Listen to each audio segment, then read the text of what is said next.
Hi, Good evening. welcome. It is Deb and Beck, and welcome to our weekly YouTube show. So, yes, what a week it's been. It It's has. I think life for everyone at the moment is a little uncertain, isn't it? And I think even though life is always uncertain, most of the time we can convince ourselves that it's not. But Mm, at the moment, we've been kind of thrown wide open, and the uncertainty is there, staring us in the face, isn't it? But yeah, even so, we had a fantastic chat in the Zoom room that we were in this morning. We had a right laugh, didn't we? So there's plenty we of did. There's fun and lots of, laughter yeah. around in spite of it all. So I hope you're all well. A huge welcome to this week's show. I hope everybody is keeping well, is staying healthy, and is being good. Following the rules. Yeah. Yeah. So it's great to be here. Beck and I absolutely love doing our YouTube show. So before we kind of dive in, we've got a great topic today, all about jealousy, and we've got a great question: how do I stop being angry? And obviously, feel free if you're on this show. Hopefully, we'll be able to see them. But if you want to comment or interact with us, please feel free to do that. We always love to hear from you. We always like to know that we're talking to someone. Yeah. Becca's already commented, so it's obviously working. Becca thinks that rules are made to be broken. Maybe that should be one of our questions one week. Yeah, what are rules for? Is it true that they are there to be broken? Oh, and Emma says it's like you've done this video for me. Well, Emma, the universe has a way of knowing what we need. Absolutely. Well, feel free to continue commenting, and if we're talking about anything and you want us to expand or you want us to, share anything else, please feel free to do so. So before we dive in with what we're doing, I just wanted to remind anyone who has been living under a stone for goodness knows how long and doesn't know yet that we are about to launch Relationship School. It's going to start and go live on Monday, and we are super duper excited about it. And me and Beck never get excited about anything, so very serious. Very serious. So we before all of this craziness kind of started in the world, Beck and I had this idea to do Relationship School, and we've been talking about it for a long time and kind of got lots of brilliant ideas. Well, we think so anyway. And we've been, working on some amazing content. We've had some fantastic interviews with some great people, and the live stuff, we're really excited for that to happen. And because of everything that's going on, we put in place a whole new pricing structure. You've now got the choice of 3 prices, not just the fixed price of Relationship School, because we would love you to be in there if you want to be. And right now, I think this is even more relevant than it was when we first came up with the idea, when we were first talking about doing this. Because I think with everything that we're facing at the moment, it's extremely helpful to have that relationship with yourself, to know how that all works, to know what's going on with yourself, and yeah, it's an amazing, I find it an amazing foundation for me to be okay, even when it really looks as if I can't be okay. So yeah, we would absolutely invite you to join us on Relationship School, and you can find out about that on our website if you are interested at all. Yep, so there's that, but there's also, we've got other online programs coming up that we kind of have put together, as we're aware that a lot of you might well be at home. So the other things we've got coming up, we have in April, I think it's the 10th of April to the 12th, maybe 13th, 10, 11, 12, 13. Yeah, so it's 3 days, 10th to the 13th of April. We've got an online retreat. That's also on our website, so you can have a look at that and join in. It would be amazing to have some people on that with us. Yeah. We've got a mini mentoring program that we're running in May. That's where we do 3 group calls and get everybody kind of get together online, just a small group of people, just sharing what's helpful, having kind of conversations around what's helpful and how our human experience works. Again, that's on our website. And we also have a full mentoring program starting in sort of May, June time. So you can, if you want to sample it and do the mini mentoring first and then join us for the full Yeah, program. we've had a few people do that, haven't Yeah, we? so that's always quite a nice way of doing it. Or if you know you're ready for mentoring, then you can, be in Dive touch straight and in. dive straight in. That would be great. But all of this, everything about these programs and how to join us or connect with us in that way is on our website, daretobeYou.co.uk. Cool. So let's start with tonight's show then. So we have got living, learning, and loving. Well, I think everybody has been learning enormous things. It's been a real learning curve in the last week or so, hasn't it? Yeah, kind of.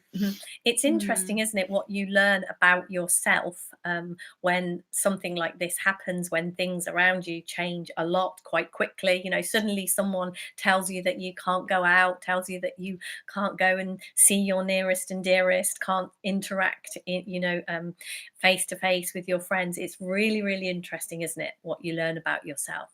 And what I have really, really learned this week is how helpful for me personally it has been to go right back to the start and the foundations of what this understanding is that we share, what it is all about, and what that means. So I've gone back and I've listened to some Sydney Banks things this week, and I've listened. One of my very, very favorite teachers when I first came across this understanding was Aaron Turner, and he doesn't put so much publicly out at the moment, but I went back and found a couple of things that I had listened to him way back when, and listened to him again, and it reminded me why it was I like listening to him so much, and how simply he shares what it is we're talking about here, and I just found that incredibly useful. So it was really, really nice. We also did a thing over the weekend. We had our first mastermind that should have been an in-person get together and it wasn't, and I have to say I had a lot of resistance initially to kind of doing the whole thing online. It was like it felt very sad that we couldn't be together in person, but that is definitely something that obviously we lived through it because we did the whole thing over the weekend, and I really learned that actually you can connect beautifully with people online. We had some really, really nice moments over the weekend and some fantastic conversations. So kind of for me, like living through this has reminded me to remember those those early things, those early insights that I saw, those things that it's very, very easy to complicate as we move further on, as we kind of learn more, as we see more. It's easy to complicate those early things. So it's been a beautiful reminder to me to take a breath and go back to the beginning, and look at what it was I first saw. It's been gorgeous because going back, I know we kind of like don't go into the past, but something else really, really beautiful that's I've been having great fun with. Years and years ago, when I was small, my mum and dad bought a record player between me, and I've got two brothers and a sister. So my mum had four children, and my mum and dad bought us a record player between us for Christmas, and we all got an LP to play on our record player. And one of my brothers has unearthed what the LPs were, and has been sending us in a family group that we've got going on, me with my brothers and sisters, been sending me the records, the tracks off the record that we had. And it's just been so funny listening to something from my past, which was a really, really beautiful time in my life. It was a lovely Christmas, and it was really, really great. We were so excited by these LPs that we'd got way back when, dinosaurs walk the earth. It was just such fun. And listening to that music again, I don't know about you, but I find that music has an absolutely amazing way of taking me back somewhere else. It kind of really stirs something up in me. So I love listening to music, and it's been such fun listening to those tracks, remembering what it was like then. So yeah, I think. And so the loving for me this week, I have been loving the amount of connection that I've had with my family. I can, all things considered, considering we're not going out and being able to physically connect with each other, I have been absolutely loving how connected our family has been during this past week and a half, with the WhatsApp calls. And straight after this call, we're going on to a family chat on Zoom. So it's really, really touched me how amazing my family are and how we come together in these times. And I've seen that across I've seen so many people sharing similar things. So I am really, really, really loving and appreciating my family this week. And I have to say, having sat next to Deb a couple of times when she's had the message from her brother with those records on, she just squeals with excitement. Oh, I can't wait to listen to this song. So it's been quite funny sitting next to her when they've come through. One of them, if anyone knows or wants, I just think this is a beautiful, beautiful song. It's a song, Morning Has Broken by Cat Stevens. It's just, yeah, it's so lovely, that song. So if anyone is just hilarious. Did you listen to the song when I played it? No, I just watched you squeal like an excited child. It was very amusing. Mark says hi both. Hi everyone. Hi Mark. Hi. Hello everybody. Yeah. So my living, learning and loving this week. So it feels to me like what I've been living, this is going to sound so obvious, but it's just been really obvious to me. It's just been smacking me in the face. The principles as we talk about them, the kind of how my experience is created moment to moment. I've really been seeing that, living it and kind of relearning it.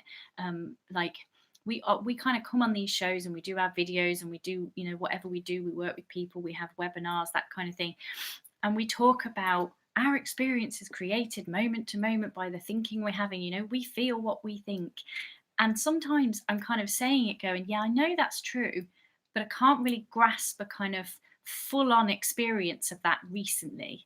Whereas what I can categorically say sitting here this week, over the last week, I can really clearly see what's been going on like this in my mind, the thoughts that have been coming in, the thought trains and the thought storms that have piled into my mind, and the kind of experiences and feelings I've been getting that go with that.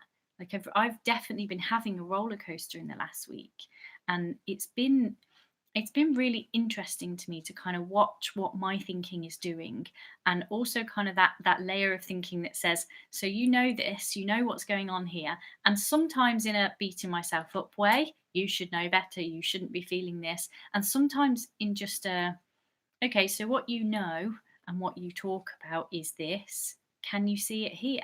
Is that, is it helpful to you in this moment? Is it like Deb said with her going back and kind of listening to some of the people she listened to right back at the beginning? It's like going right back to the beginning of, what do we know to be true? In this conversation, in what we share and how we talk about this, what do I know to be true? In the midst of what appears to me to be absolute chaos in a lot of ways. And, I'm not a staying in person. I love going out for walks. I love going to see my friends and family and whatever else. In the midst of that, what I talk about and what I share to me is my experience comes through the thinking I have in the moment. And no matter what thinking I have, I'm actually okay. There's a peace and a stillness beyond that thinking. And so I've really watched over the last week me kind of go in and out of, do I still know that to be true? Is that still true here in a circumstance that I'd never would have guessed in a million years was going to come about? Like, even here is what I'm pointing to true for me.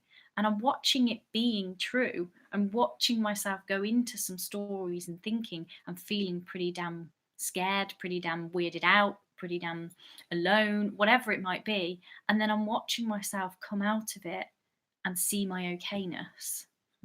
And so for me, the last week, my kind of living and learning has been really seeing again the absolute simplicity of what we're pointing to, that is just true for every one of us. Because I've been kind of seeing it and watching it in me, but I've been seeing it and watching it in the people I live with, in people kind of, what you gauge on social media, in some of the conversations, like Deb, said, we've been connecting with our family quite a bit. And watching kind of what happens to people and where they go with this and the stuff that comes out through this. and the stories we make up, like even just as, you know, some of the stories I've heard this week about how long this is going to go on for. And, you know, we make that up, don't we? We're like, oh, you know, it was a 3-week thing, so within 4 weeks, that'll be it. Other people, 6 to 12 months before it'll be normal again. It's all made, like, we don't know what is going to happen with this. We don't know what the circumstances are going to be going forward. We make up that we know, and then we live as though that's true, and we get the experience of that being true if that's what we're believing. And I've really enjoyed, in a way, in a slightly weird way, kind of watching what's going on for me around this, and, you know, literally seeing the principles in action through me and through everybody else. Like, really kind of, it feels like it's been under a microscope for me again, in a way that it probably hasn't been since I first came to this conversation. Like, when it feels like when I first came to this conversation, I had so much noise in my head that very quickly I could see how much noise there was, because there was so much of it. You know, it's easier to see when there's more in some ways, isn't there? But as I kind of quietened down and as I got to know this conversation more, it became something I just lived with without even really thinking about it. It kind of was just like, oh yeah, I know it's thought, I know that I'm okay. But this to me feels like probably one of the biggest tests that I've had since I've been in this conversation. That it's like, this is really kind of putting to the test what we talk about here. Mm. Even here, when it feels like my rights are being, you know, stamped upon, my right to go out and do what I want to do is being taken from me. You know, whether that's for good reason or not, we can get into that story, can't we? And yet, in the midst of that, am I still okay? Because I tell people all the time that they are, no matter what they come at me with. It's like, it's okay telling other people. Yeah, exactly. And that's how it's been for the last week. Yeah, it's like, okay, so, yeah. It's okay telling other people, but what about when it's me? Mm. Can I see it for me? And I really have. It's been quite an amazing week to kind of have held it up to the light and gone, okay, is it true for me as well? No matter what I say to other people, it always feels a bit harder to turn it back on me and go, what about for me in this circumstance? Can I be okay here? So that's been my living and learning over the last week. And my loving this week is all of the people out there, the NHS workers, the shop workers, the retail people, and anyone that's kind of keeping things going, kind of keeping things a little bit normal in whatever way you're able to do that. I'm really kind of, Lucy and I went out to do our shopping this afternoon, food shopping, and it felt a little bit different out there, out in the real world. It felt a bit different to what we've been used to, but it was really nice that there were people still kind of serving in the shops, and they were still smiling, and we had a little joke with a couple of people in the supermarket at a social distance, of course. Obviously. But it felt nice that we can still kind of do that. And yeah, so my loving is all the people that are allowing that to happen, that are kind of carrying on going out to do their jobs to keep the kind of country running on its bare minimum. Because I can see that, you know, I could see the place where if I had to go out to a job that was essential, I could see a place where I could get quite scared about that, because, you know, those shop workers, NHS workers, they're putting themselves in the line of fire, as it were. And they're doing that, I guess, because it helps the country to run. So I kind of, I'm really appreciating that this week. There are some amazingly brave people out there, you know, in all sorts of ways, because I think both going out into the world right now and staying in right now, you know, everything has its own kind of twists and turns, doesn't it? And how it kind of, you know, what our thinking does, what we see as okay, what we don't like, what we do like. It's really funny, isn't it, how what our thinking does. Yeah, absolutely. Yeah, so that's mine this week. Cool, thank you. Thank you very much. So on to our question this week. So our question this week is, how do I stop being angry? And this came from someone who was just kind of, you know, they were talking to us and sort of saying about how often that was kind of their go-to place, you know, that it just feels like people annoy them and they're angry a lot of the time, and obviously, you know, they weren't liking living in that headspace, being angry. So it was like, oh gosh, you know, how do I stop doing that?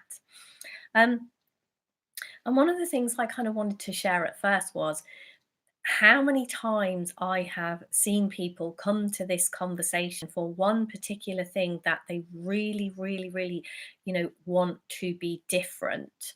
And seeing that loads of things have shifted and changed for people, but the one thing that they kind of wanted to be different was the one that sticks around, or is the most difficult, or the one they can't see through, or is the one that kind of stays. So the first kind of the first kind of thing that I would like to share is, if anyone kind of comes along and asks a very specific question like that, how do I stop being angry? To me, it's like very much, one of the things that we talk about a lot is kind of staying out of your story. It's helpful to put things into context and explain things via the stories that we tell ourselves. But if we kind of just come out of that and just go to the place of, um, what is it that we're pointing to here? What is it? Forget about being angry. Forget about, how do you stop being angry? Forget about all that, and just kind of put that to one side for a bit, and then just kind of look. And whatever it is, whatever your thing is out there, whatever it is, it's kind of just put that to the side just for a minute, and kind of look at, what is it that we're pointing to. Um, and I think, that's that, again, through my living and learning this week, I see that being brought back to the beginning of, what is this? What are we pointing to? So for me, it's being reminded that there's something about the way that the human mind works that is absolutely fascinating. It's kind of mind boggling the way that it works. Um, and one of the reasons why it's so fascinating and mind boggling is because it does not appear to work that way. It looks to me, when I have thinking, if I have a thought about whatever, the weather, if I have a thought about something going on, it really, really, really looks to me, that that thinking is telling me something useful. It looks like that's what thinking is about. If you'd have kind of got me before I ever had any of this understanding, and kind of, said, what happens in your, how do you know you need to do this? How do you know this is happening? I would have said, because I have this thing that happens, I have these thoughts, and they kind of they tell me about the world, they tell me about my family, they tell me about what I'm getting up to. They give me a lot of really, really, really useful information that it makes sense to listen to, and it makes sense to, it makes sense to listen to my thinking. It makes sense to do what my thinking tells me to do. It really kind of looks as if that's why you have thinking. And it looks like the thinking is either is you or is what you think. I can remember, being really, really kind of like blown away when somebody sort of said, you don't have to agree with everything that you think. And I was kind of like, oh. And then I started to look at my thinking and realize that I would have thoughts, that I'd have this argument going on in my head because I wasn't agreeing with my own thinking. I was like, oh, yeah, it's not, just because a thought is in my head, it doesn't mean that it's my thought, if you like. It doesn't mean that it's automatically how I see something and automatically how I think. And just kind of beginning to see the nature of thought and the role that thought plays in our experience, just getting curious around that. And I know sometimes, like when we come with something like, oh, how do I stop being angry? Oh, now you're just going to talk to me about the nature of thought and how this. No, I'm interested. Sorry, have you not seen when I get angry? Have you not seen what happens in my life? Actually, I need to address this, not kind of this, where it is you're taking me. But I think getting curious about how our experience is created and what is going on for us is always where the answers lie. And I think when we kind of get stuck on something like the fact that you get angry or something like that, and I want to change it, whatever it is, if I want this to be different, I want to change it. One of the things that I have really, really noticed is things like that. I really, really struggle for them to be any different until I am prepared to be perfectly okay with exactly how they are in this moment. And one of the ways that I definitely do that is just by leaving it alone, not delving into that, and just moving to this place of curiosity. You know, what are human beings capable of when we look in the direction of how our experience is created? You know, it's really curious in everything now that's kind of going on. You can look around and see how creative we are, how amazing we are, how, you know, we've adapted very, very quickly to all the changes and everything that's been going on, and how some people have freaked out in some places, and how many different experiences people have had of the same thing. And it's kind of looking at that and becoming really, really curious. What does that mean? What is going on there? What is that pointing me towards? So I don't know if you're kind of hearing anything in what, whether Mm, that's making any yeah. sense.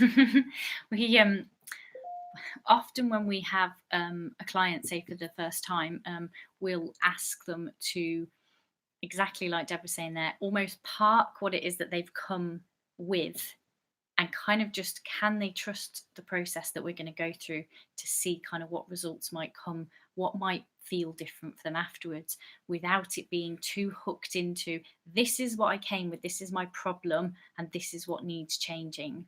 And actually, if we can park that somehow, just by being in this with an open mind, amazing things happen. Yeah. And very much when Deb's saying there about the kind of curiosity, that was the thing, the huge thing that was coming to me when we asked the question, how do I stop being angry? Obviously, ideally, we're looking for a 3-step process that we can just follow and everything's peachy again.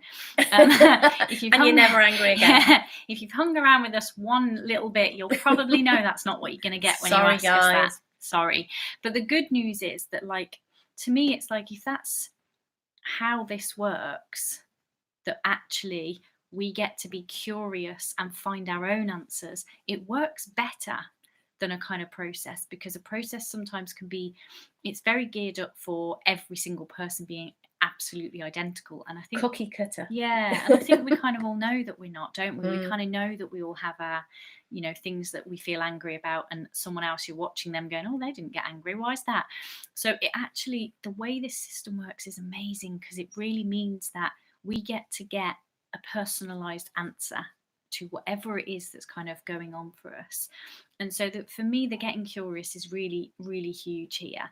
It's the getting curious enough to find what your personal answer is in this. And I know one of the things we often do is talk about something that's happened for us, that's kind of not this is how you do it, but just this is what can happen. And somehow, by having an idea of what can happen, I don't know, something about that invites us to then be curious about whether that can happen for us. And I know one of the things that I do ever such a lot when there's something like that for me, where it might be, how do I stop being angry, or how do I stop being worried about my health, or whatever it might be, then I know that that's playing through my mind. And I notice the more it plays through my mind, the more I'm looking for answers, the further away that seems to feel. But some other, when we kind of say to people at the beginning of sessions, can you kind of suspend what you're looking for and maybe just trust the process? I then do that myself. I kind of, my way of doing that is kind of talking to the universe, and I invite you to find your way. But that kind of works for me. And what I then do is kind of go, I'm really curious to know how it is that I can stop being angry. Is that possible for me? Or whatever my thing might be. And then I trust that I'm going to get an answer that I'm going to know when I need to know. Because I think we can get very hooked on, I need the answer now. I need to know now. And actually, what I notice is that the less we're hooked on needing to know something when we don't know it, the easier it actually is to hear it when it comes through, when that answer is available to us. We can be so fixed on trying to see the answer that we actually miss it when it comes through, or we ignore it or override it. And so for me, it is about that curiosity, that exploration, if you like, of how can it be possible? You know, I see other people not being angry at the same things I'm angry at. So how can it be possible to not be angry here? And I noticed, like we were talking earlier about sort of exercising particular muscles and that kind of thing. Oh yeah. And we were talking about if you have to run, if you've never been a runner and you suddenly have to run for something. Like before I drove, I used to have to get the bus to work. And occasionally, trust me, not often, but occasionally I would run for the bus. The 2 times I did it in my life, it was a killer. But because I wasn't somebody that did a lot of running, it was a muscle, you know, my lungs and everything weren't prepared for that. And so when I did run for the bus, you know, it took me the whole bus journey to work to kind of get my breath back. But what I noted the one time that I did a bit of running, because I was training for what was that charity run I did? Can you remember? What's it called? Very famous charity run that they do every year, Race for Life. I was training for that, and I noticed over the few months that I was training for that actually, if I did have to run for something, I was immediately a lot fitter. I was more prepared for it than in the midst of that moment where I had to run. And so for me, the curiosity is the same. It's like kind of practice that, get to know what that is for you, have a look at what that might mean in times when you don't need it, in times when it's just playful and you're not having to kind of work out how to not be angry when you're actually already angry. Like, play with it and see how it could work for you when you're just kind of on downtime, when things just feel quiet and still. Start to have a look at it then and go, what could be different? Because then what happens, and what we've seen happen, is that muscle, that kind of curiosity muscle, which I'm sure is a real thing, definitely, it yeah. starts to come into play when we actually need it, in those moments where we go to be angry, and something, even if we still get angry, something in us kind of knows that this doesn't have to be the answer here. And I've definitely seen that happen for me. I don't feel like anger is particularly my personal thing, but anxiety used to be one of my things massively. And I've really seen now where if there's something going on and I'm having some thinking about it, I don't immediately go into that anxiety like I used to. I don't kind of go there as a reflex anymore. It almost comes up as a options Do you back. want to? Yeah. Do you want to be anxious here, or do you want to just be okay with what is? And it almost feels like, because I've been curious and played around with that to see if that was possible, in the moments where in the past I would have just gone straight into anxiety and been a quivering wreck, there's kind of this breath, this moment, this pause where I kind of see it as, oh, I don't have to go there. I don't have to be drawn in that same way anymore. And for me, that's the same no matter what that feeling is, on, you know, whether it's anger, anxiety, or anything else. We don't have to be drawn into it. And the more we kind of get curious and get playful in those moments where it's not, you know, when we're not in the crunch of it, that's when the opportunity is to be a bit playful with it. And then when those things start to come up for us, something starts to feel different. I don't quite know how that happens. That seems to be what happens. It seems to be kind of feeling like I want to change that. You know how they said curiosity killed the cat? Yeah, I was thinking about that. How can we change that phrase? I think it wants to be, to me, it feels like curiosity opens the mind. Oh, yeah, let's make that a new saying. Okay, you heard it here first. Curiosity opens the mind. Because it certainly, that has definitely been my experience. It feels like it expands my mind when I get curious. And even in those times, you know, when I do get angry, or I do get upset, or I do react in ways that maybe, like you're talking about with your anxiety, or any of those things, when I do, you know, react in ways that I don't want to react in, it feels to me that at some point that goes away. You know, I'm not still in any of those feelings now, whatever they are. And I'm sure I've had all of them in my life. But, you know, it's not still here. And it's like getting curious about what happened. You know, where did it go? where did that feeling go? And sometimes, my mind can tell the story that, well, that passed or that person did something different. And have you ever noticed how fantastic your mind is at making up a story about, what's happened and why it happened? And then I think for me, kind of understanding again the nature of thought, that's what it does. It jumps in and tries to make a reason. And if I don't take that thinking that I have at face value and listen to it straight away, and when I know what's beyond that thinking, it's like that curiosity about, where did my anger go? Where did my, anxiety go? Where did it actually go to when I'm maybe in the same situation or the same? Because I know, like, with all of this that's going on, some moments, I can feel trapped, or I can feel, I don't know, anything, like we do, human beings. I can have all sorts of feelings, and then they're not there anymore. Mm. And it's like, nothing has changed in my circumstances. Where did that go? And I love playing that game. Where did it go? Because I really can see then that the minute I am thinking about something else, when I'm engrossed, like we've been doing a lot of stuff, towards the relationship school and things like that, and getting really engrossed. And I've been having a lot of fun on LinkedIn as well, getting really engrossed on stuff on my computer and, in the office and working. And I completely forget that there is even such a thing as a coronavirus, and it's gone. It's not in my. It just doesn't exist for me anymore. And it's kind of like, where did it go? Mm. And I start to see that when I'm not thinking about something, it's not there. It doesn't exist in that moment. And what I see then is, like, the muscle and thing that Beck was talking about. What I notice, I begin to get as an option in the moment when it looks like anger might happen or something like that. I see that at some point that will have gone, and it's like, can some point be now? Yeah, Becca's just asked the question, which is very kind of connected to. So Becca's put, but we're not able to control our feelings. It's just getting curious, right? And then she's put, P.S. Curiosity killed the cat, but satisfaction revived him. Oh, I didn't know that. No, I've never heard Thanks, that. Becca. Thanks, Becca. Yeah. I don't think, we can't control kind of all this system. We're part of an amazing system. And I think that is one of the things that I also love about this, the fact that I know I am part of an amazing system that works in my favor, that works for me, that always wants the best for me. And then, I have this kind of ability, it seems, to mess the whole thing up, if you like. And it's like, I really, really, really kind of like playing around with the idea,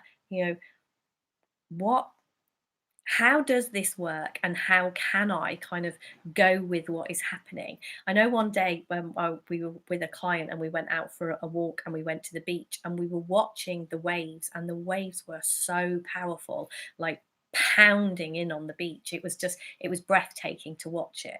And we were talking about the power of the sea, and we were kind of like, imagine if that power was kind of working in your favor. If you'd got a surfboard and you were riding that wave and you were doing it, it would just be like, wow. Now imagine if you were trying to fight against it. You don't stand a chance.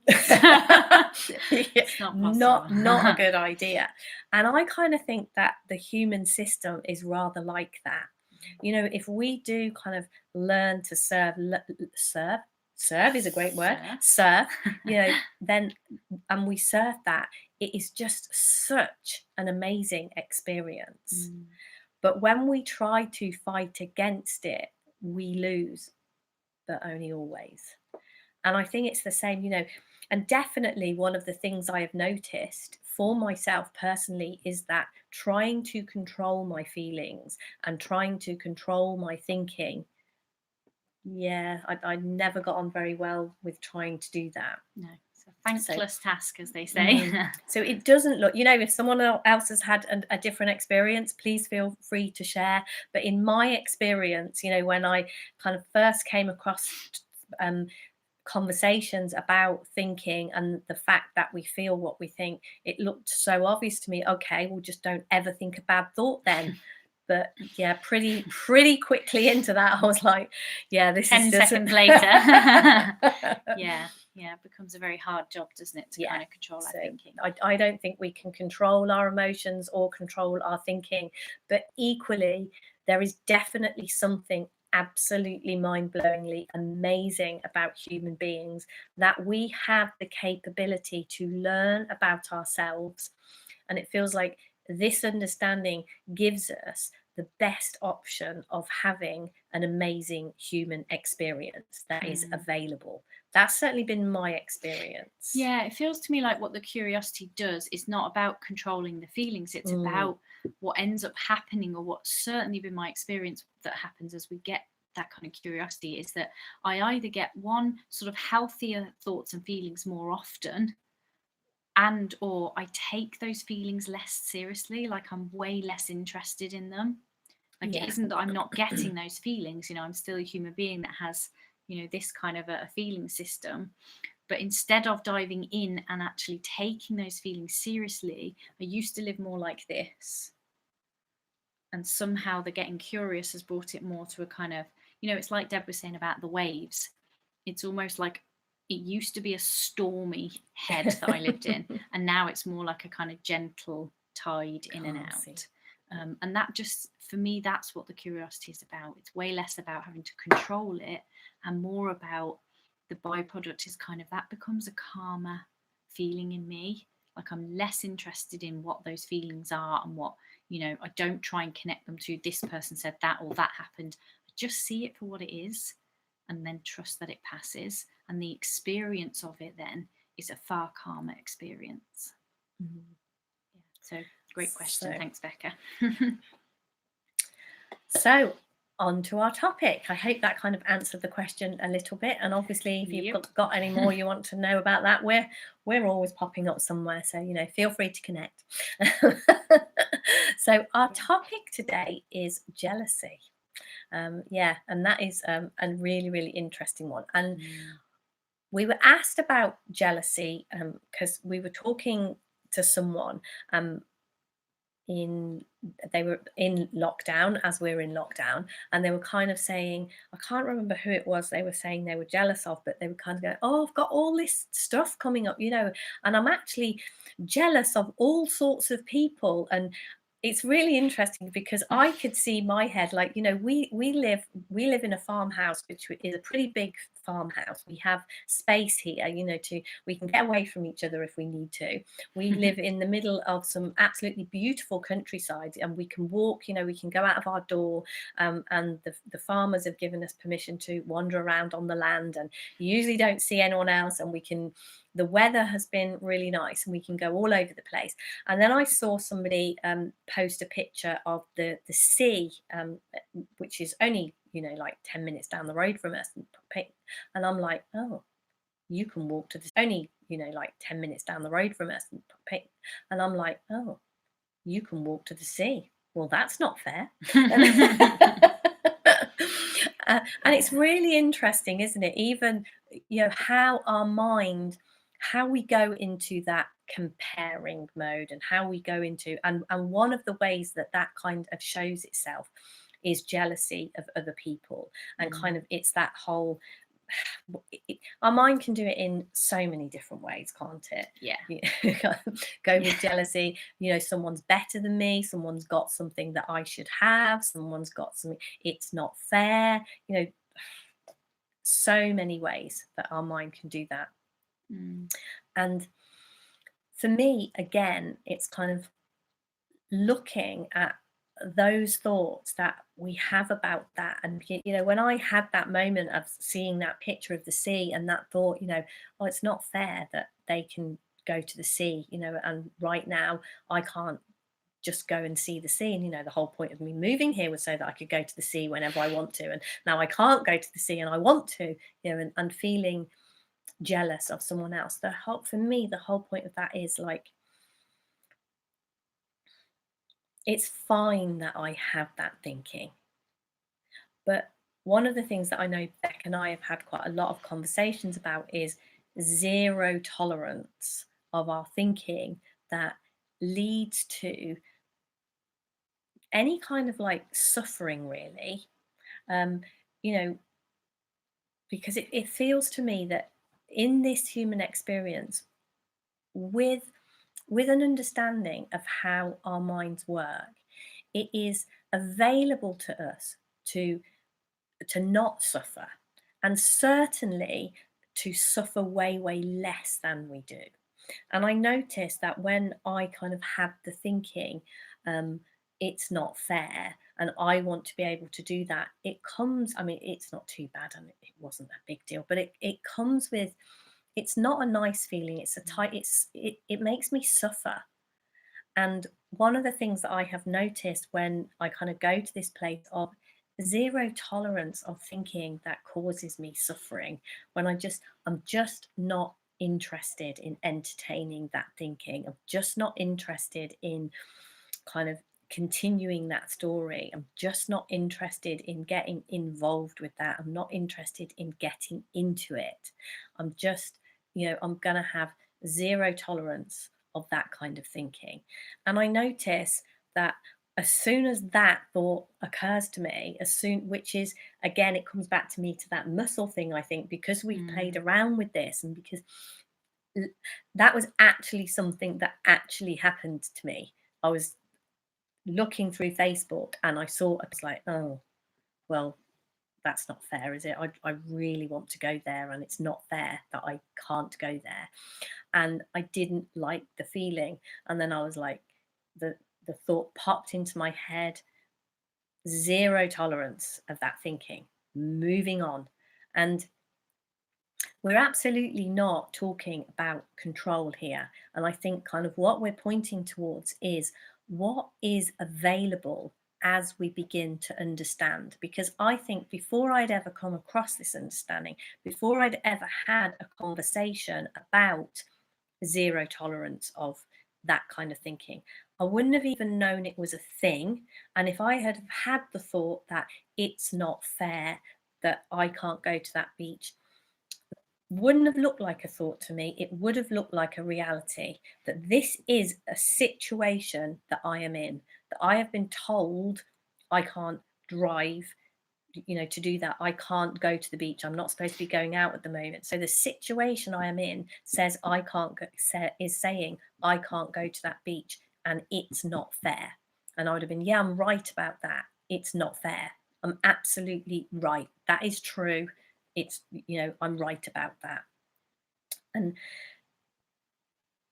even the idea of having zero tolerance of that thought, the thought that next came, it wouldn't have been there because I wouldn't have known that that was even a possibility.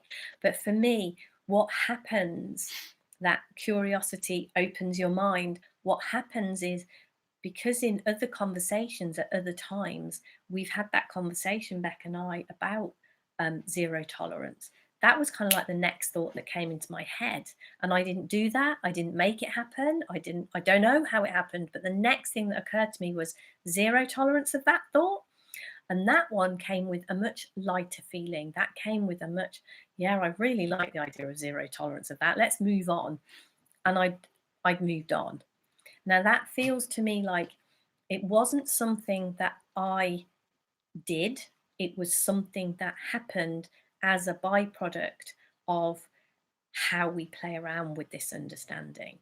So, definitely for me, it feels that as my mind opens when I look in this direction, when I am prepared to be curious, because I've noticed that another thing that I used to be very good at was fighting to keep the suffering and the shitty thinking that I had. Even if I didn't want it and didn't like it, I'd be like, well, it's true. There's nothing I can do.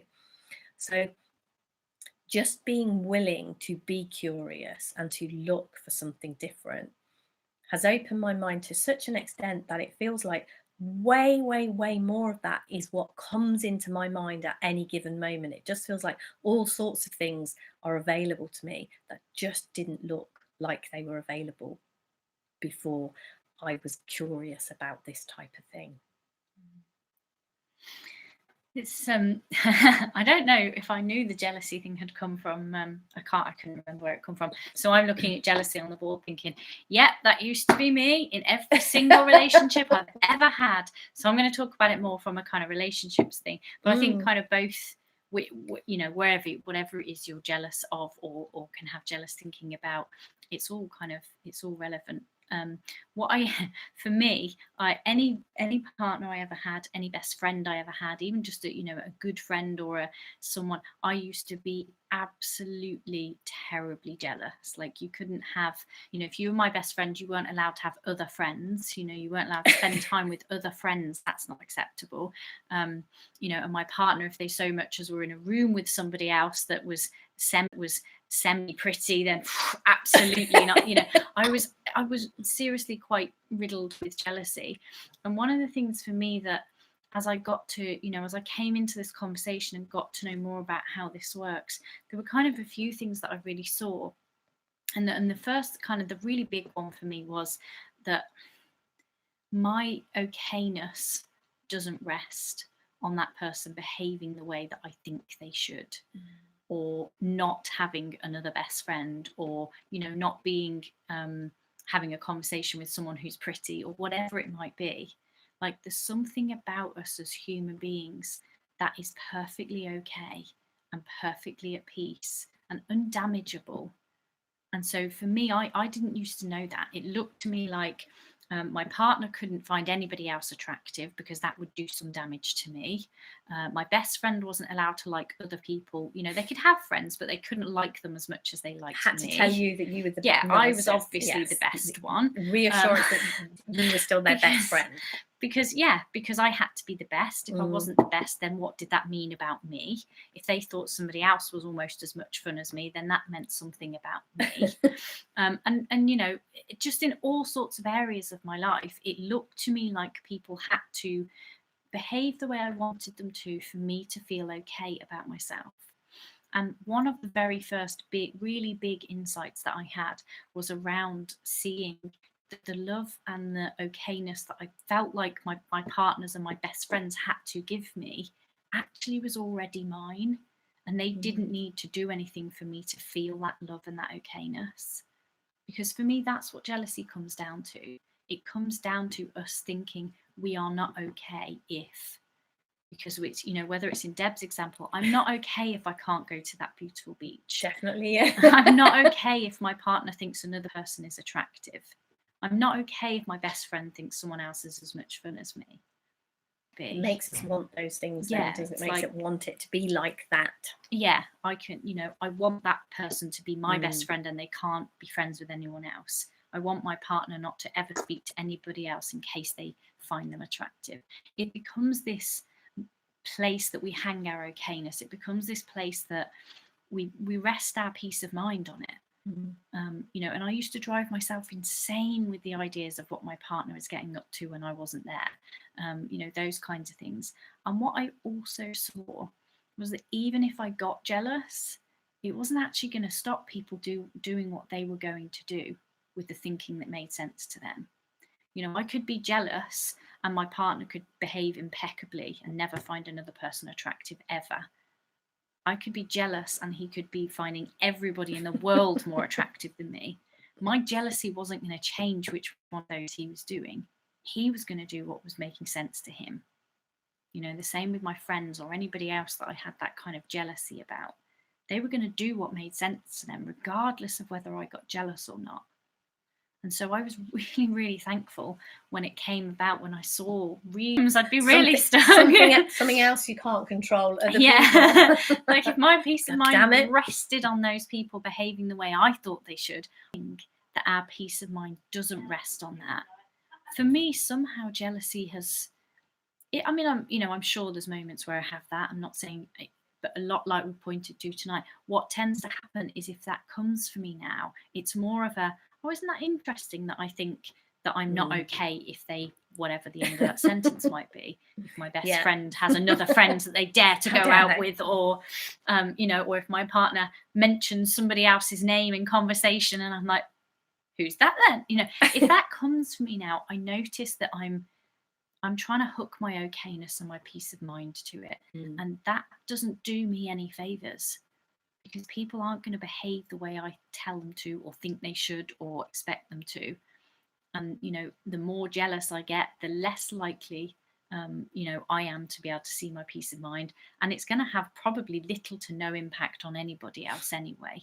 And in fact, if anything, it's going to push them away. Makes you less attractive, I think. Yeah, it does, doesn't it? Because if I don't know about you, but if you've ever been around someone that's behaving in those kinds of ways, you know, your okayness is yours. All the love you will ever need or ever want is yours already. Yeah. You can't gain anything. You can't lose anything. When Yeah. you kind of see that, then the whole zero tolerance becomes an option. Yeah, exactly that. It's like, oh yeah, I don't have to do grumpy with you.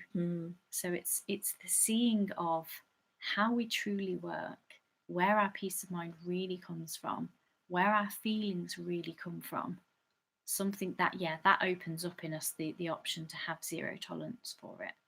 Yeah, because I think it's incredibly hard when your thinking looks real and true, the option of that is off the table. Yeah. So I think kind of understanding the nature opens up so many more options for us. Yeah, absolutely. And that's definitely for me what's happened. Like, I used to be the green-eyed monster with everyone and everything, you know. I can tell you some funny stories. Oh, look at the time. Yeah, but definitely that it's something that doesn't rage through me in the way it used to, because of that, because I really saw that the love that I was kind of craving, if you like, the love that I thought I desperately needed, didn't need to come from outside of me. That wasn't, you know, that didn't make sense all of a sudden. It was like, oh, that's coming from me anyway. When I feel loving towards someone, that's actually coming from me anyway. So I can be in that space, you know, that's available to me far more than I ever thought it was possible to be.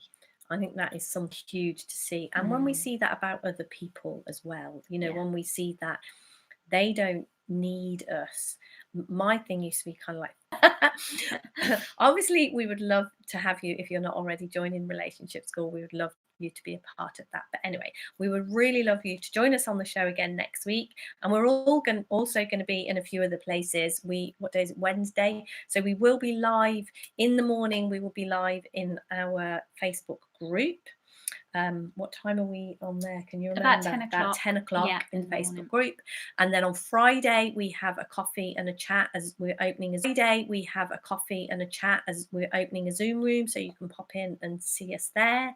And then obviously there's other things we're doing, but we will be back here next week. And our topic next week is kind of touched on that quite a lot, haven't we? Talked to this and understanding. So we're really going to kind of go in a little bit more about what it is you can understand. So yeah, we are very, very much looking forward to seeing you next week. We are. Thank you, everyone. Have a great lovely evening. Bye. Bye.